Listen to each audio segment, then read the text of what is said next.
sekund. Da? Ne, početi ću. Snimam nešto za... Ne mogu sad. Snimam nešto za YouTube. Jeste, da. Početi ću, hvala. Ajde, zdravo. Ćao, ja sam Bogun, pored mene nije trenutno Mića, a vi gledate još jedan klip Friend kanala. Ono je bio Čika Rade moj komšije i ja moram da čistim sneg posle ovoga.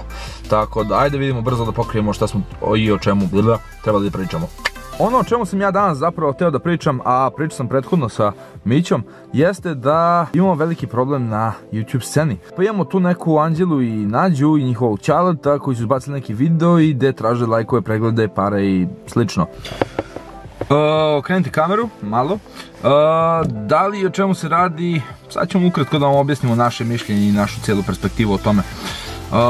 Pre svega, dakle, imamo te neke dve devojčice koje imaju 600k sabova i njima sad fali više lajkova, više pregleda, ne nužno i novca, ali im je jako stalo i krive svoje gledaoce što nisu dovoljno aktivni na njihove sadržaje koje se jako trude. I mislimo da tu uopšte nije problem u samim devojčicama i sad ćemo da vam objasnimo i zašto.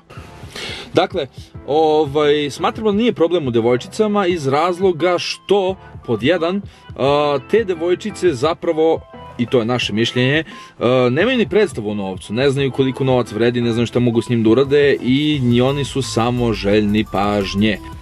Dakle, mi smo došli do tog zaključka iz razloga što su one pre svega samo devojčice. Devojčice koje su jako željne pažnje, mi smatramo da one zapravo i nisu prihvaćene. Što od YouTube scene, što od YouTube publike i što od svog okruženja. A kako da vam to i dokažemo, pokažemo? Pa vrlo prosto, uzet ćemo vam primjer deteta iz osnovne škole koji ima jako dobre ocene, ali nema baš mnogo drugara jer ga svi zovu štreberom. U ovom slučaju one nisu štreberke, ali su zapravo one devojčice koje sticajem okolnosti baš niko ne gotivi, da li zbog njihovog ponašanja, da li zbog njihovog stava, to je zapravo sada i nebitno. Ono što je bitno jeste da je u toj situaciji trenutno većina youtubera iskoristila i vidjela priliku da ih sad iznapušava za to njihovo ponašanje i da im napakuje još neke stvari. Mi to vidimo kao skroz ok način da se digne publicitet, da se radi ovo, da se pravi drama i tako dalje, ali da li je to zaista neophodno? Mi mislimo da nije. Pre svega iz razloga što mislimo da same devojčice nisu krive, već da je kriv njihov ćale. Razlog krivice njihovog ćaleta se zapravo ogleda u tome da je on taj koji želi da zaradi na njihovim pregledima. Zašto smo izveli zaključak da je zapravo njihov otac taj koji na osnovu svoje dve ćerke želi da napravi neko YouTube bogatstvo i da je to jedan način njegovog profita i njegove zarade. Da li ima utjecaj na njih dve? Svakako da ima. Da li ima utjecaj na to šta se kače na kanal? I tekako ima.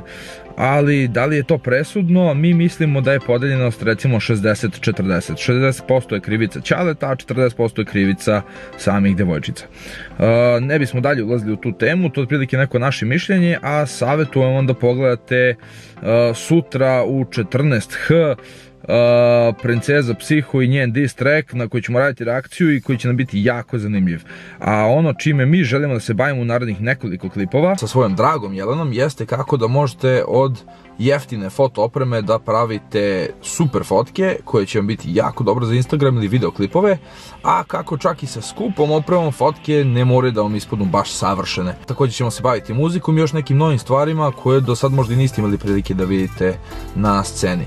A hajde sad malo da letimo dronom po snegu da vidimo i kako to izgleda.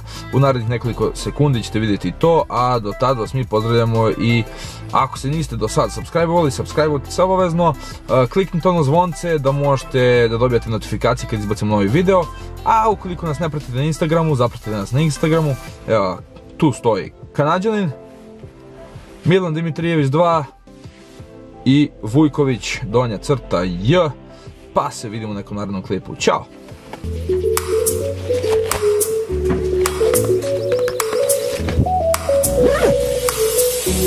Yeah.